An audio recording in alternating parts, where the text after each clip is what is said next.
Work, work, work, work, work, work. You see me have you work, work, work, work, work, work. You see me do me da da da da da da. What's up, y'all? It's Shira from the Werkin Co. And today I'm going to be talking about how to find out if your insurance covers bariatric surgery and how you can get it approved if your insurance does not cover it. Okay, and alternative ways to get funding. No, I'm not gonna say that. All right, so when it comes to the sleeve, I mean, I know a lot of us are really hoping that our insurance would cover it, but let's just be real. We live in the great country of the USA with this ghetto healthcare. So a lot of times our insurance doesn't cover it. I know some people have tried several insurance companies and several different methods to get it, and some people still are never successful with getting it. So the first thing that you have to do is know your plan. So what you want to do is find out your plan. If you have a job and you have health insurance through your employer, you will want to find out the riders. So your company purchases riders, which are, you kind of want to say, are like categories that things they will cover. So some things may be like cancer treatments, weight loss surgery, maternity leave. There's different riders that they can cover with their insurances. So you want to know the riders that your company has. So you can start with your human resources department at your job, or you can go directly to your insurance company. So if you are going directly to your insurance company, you will want to ask them to direct you to your catalog. So if you call them and say, hey, do you guys cover gastric sleeve or weight loss surgery? More than likely they're going to say no. That's what they're always going to say, no, because it's not like, it's something that requires what is called a pre-authorization, okay? Which means that your insurance has to authorize that surgery before it's billed. They have to authorize and say, yes, we're going to be able to pay this once our client gets it. So most times the company is going to say, no, we don't cover it. Okay. And a lot of times they say, oh, it's cosmetic. We don't cover cosmetic surgeries. I hate when they say that. Like, they don't even know what they're talking about. They always talking about it's cosmetic. Like, it's nothing cosmetic. So anyway, you are going to want to call them and ask them, how can you find out your plan benefits? That's what you want to say. How can I find out my plan benefits? And they might ask you, like, specifically, what type of benefits are you looking for? That's when you would say, I'm looking for, weight loss surgery, bariatric surgeries, and they may direct you to a catalog. Okay, that's what it's called with my insurance company, your catalog. And the catalog, step by step, detail by detail, lists everything that the insurance company offers under my plan. So you usually have to log in because you have to be under your specific plan. So just because you got Blue Cross Blue Shield and I got Blue Cross Blue Shield doesn't mean we have the same plan. So yes, usually you're going to have to log in and you're going to have to see, under your specific plan, what is not covered. And the catalog is usually broken down into sections. So, it's in alphabetical order usually, and it'll be different sections. You go down to bariatric section, and you will see, and it will tell you, usually it says that it's a prior authorization required, and it will tell you the requirements. So like on my insurance, if you have a certain BMI, you automatically meet that qualification, and then you only need the nutritional and the psychological evaluation. If you have other BMIs, there's more requirements. You need to have comorbidities, which are high blood pressure, high cholesterol, that kind of stuff. So it all just depends, okay? So you're going to want to look at your insurance catalog, okay? So you're going to want to look at your insurance catalog. You can also call the doctor or the facility that you're interested in going to and ask them.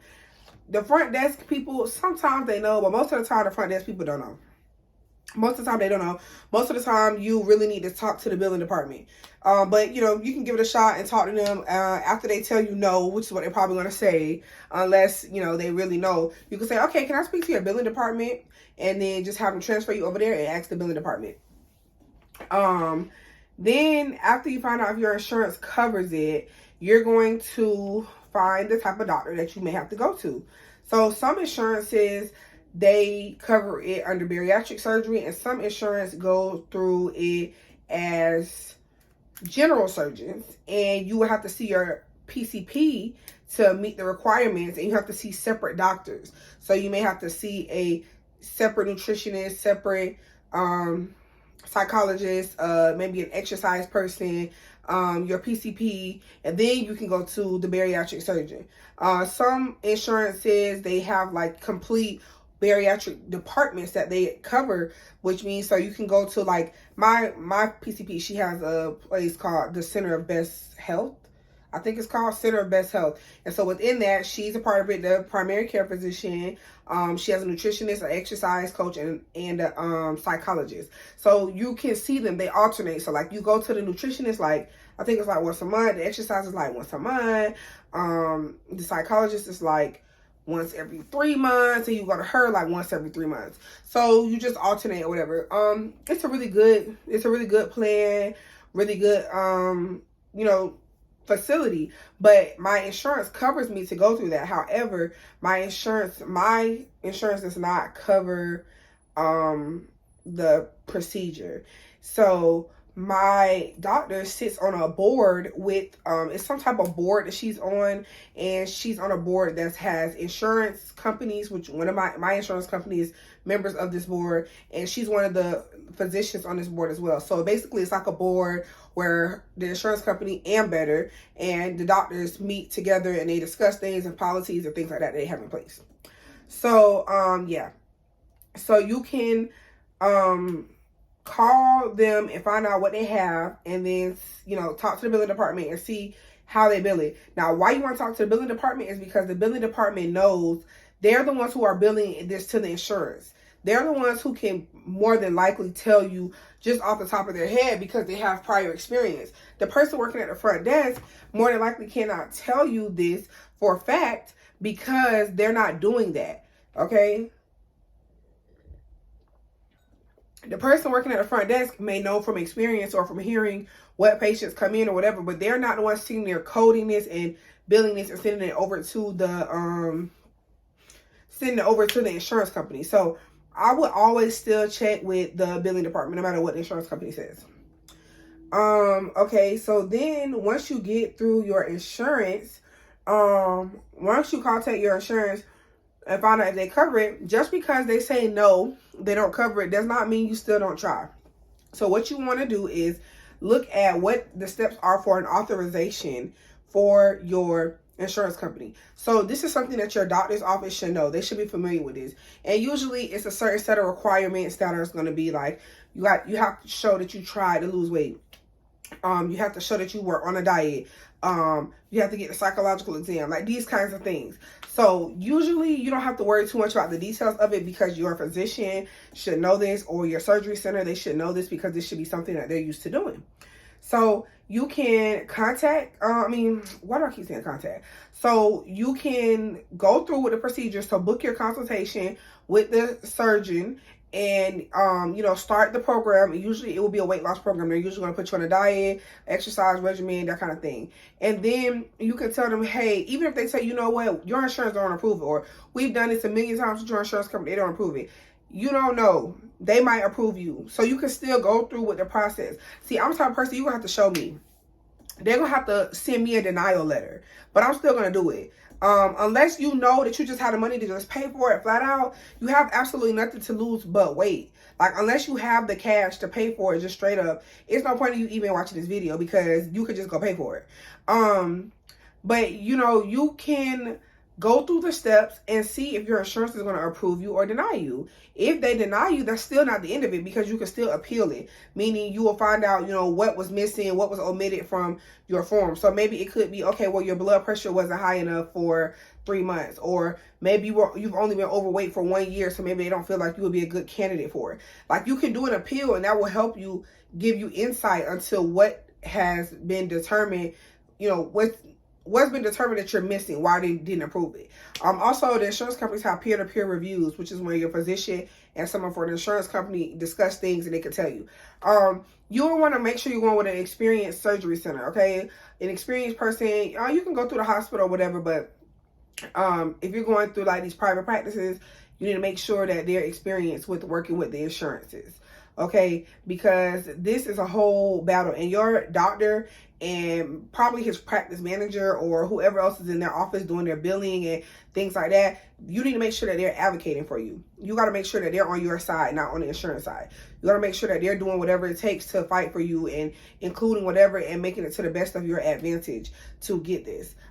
Some people's insurance does not cover it, and does not cover bariatric surgery, and so you know, you have to show that you have a disorder or something. So a little trick, let me tell you a little trick that you can do to get your insurance covered. Don't say I never did nothing for you. You can say that you have a metabolic disorder. And so that's something your doctor will have to look up. That's another way, an alternative way to get your insurance to cover it if you have a metabolic disorder. If you're struggling to meet some of the requirements, especially like the BMI or whatever. The metabolic disorders, it has a lot to do with like measuring your waist. They will have to measure your waist and like the amount of fat around you and stuff. But metabolic disorders kind of showing that you have problems with your body breaking down the fat and stuff, and the food and nutrients and stuff like that. So there's alternative ways to get the surgery approved. But like I said, you gotta make sure your doctor is like on one, okay? Don't be afraid to go to another doctor. I don't care if you live in the backwoods of North Dakota. Honey, if you really want it, you might have to work an extra job to save up to get you some extra gas to drive to a doctor that's 2 hours away. If that's what it takes. Like, you're gonna have to be serious if this is what you really, really want. If you don't feel like going through these steps and you're not like a technical person, you don't have the patience, or, you know, mentally you're just not there, you're not strong enough to keep up with this, and, you know, the denials and the approvals and the highs and lows. If you're not there, sis, just pay for it. Just pay for it. Just pay for out of pocket, because it's going to be a much simpler process. Literally, the requirements are usually much simpler. The most that I've seen most doctors tell you to do when you're doing out of pocket or self-pay is they'll make you lose a certain amount of weight. That's it. The insurance has much more strenuous and rigorous, you know, requirements and steps and things that they want you to do. If you don't feel like doing all that, just hustle up the money. You know, get you another job, sell you some blood, shovel some cars, babysit some kids, like, save your taxes, do something if you don't got enough money to do it, you don't have the patience. But, you know, the insurance is a route that you can take. Now, what I do know is, like, when you have those marketplace plans, a lot of the marketplace plans do not cover the insurance.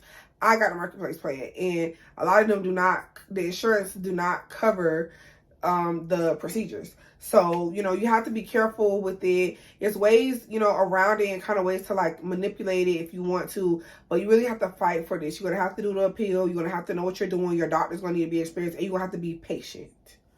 Okay? That's the number one thing. You're going to have to be patient. Now, like I said, if you don't got the patience for this, if you don't want to do an appeal, you don't want to read and find out if your insurance covers it and see if you can change your plan, then, okay, this is not the thing for you.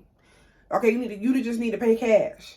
So another trick that you can do also to help you get approved is you can see if you can get added onto someone's insurance. It's so easy. People think it's really hard to get added onto insurance, and it's usually not hard to get added onto insurance.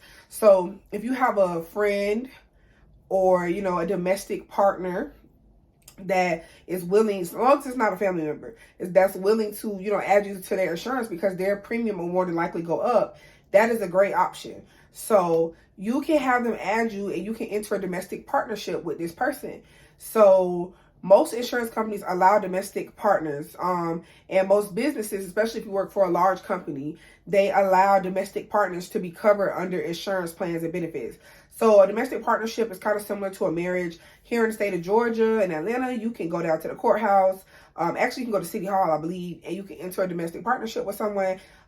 It's literally some paperwork, and you pay. I think the fee is under $100. It's like $75, and that person can show that domestic partnership paperwork, similar to how a person would show their marriage license, and they can submit that to their insurance, and now they are able to add you onto the insurance, or you are able to be covered.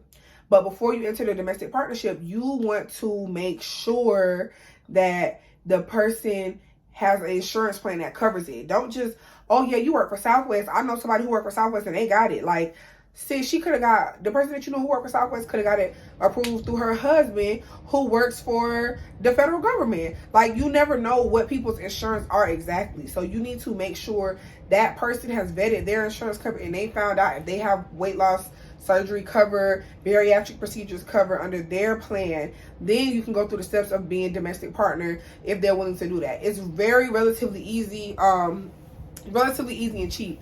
All states don't have domestic partnerships. All companies don't allow domestic partners to be covered, but most do, because it's kind of like a common and progressive thing that a lot of companies are doing. So that is another trick that you can do, y'all, if you're trying to get covered, trying to get insurance coverage. And you don't have to wait until open enrollment if you are added as a domestic partner. That is not a requirement. Wait to open enrollment to get your to get added onto a person's plan. So you could do it now. This is the middle of January. You could add it now, and you could be getting coverage as soon as February 1st. It really just depends on the carrier and the company that they work for. So again, before you enter the domestic partnership, make sure that person checks out with their insurance and find out what is the premium going to be, because you're going to need to pay that difference. So if I'm a single person and my premium every month is $100, and then I add you on my plan because now we're entering into a domestic partnership, okay, and my premium done went up to $212, like, you're going to need to pay the difference. So, make sure the person who you're entering the domestic partnership with understands that, and, they're cool with that, and you're going to do right by them, because you're going to need to have them on, you're going to need to be on their insurance for at least until you can get the procedure. And in most cases, with most insurances, it's going to be 6 months. Most of the time. Some people have been shorter. I've seen people get in as short as 90 days after completing the requirements, which would be the nutritionist and the psychologist and all that stuff. So it's really up to you, what you want to do. I'm just giving y'all another alternative on what you want to do. Now, if you want to pay cash, big baller. If you got the money, then just pay for it. You don't even have to do any of this. Just pay. If you got the money, it's not going to kill your pockets. Just pay. Or, if you're trying to save money, you might need to just step back, relax some, and go through this little process or whatever. So that's just my little tips and tricks on how to find out if your insurance covers it and what you can do if your insurance doesn't cover it. If you got some more topics you want me to talk about as related to bariatric procedures, the gastric sleeve, let me know. Comment down below. If you want to use any of this information or you got questions about anything I said, comment below. Tag somebody, like, share, subscribe for your girl if you want to see more content about my bariatric surgery. And yeah, that's it. So I'll see y'all next time. Work, work, work, work, work, work. You see me have you work, work, work, work, work, work. You see me do me da da da da da da.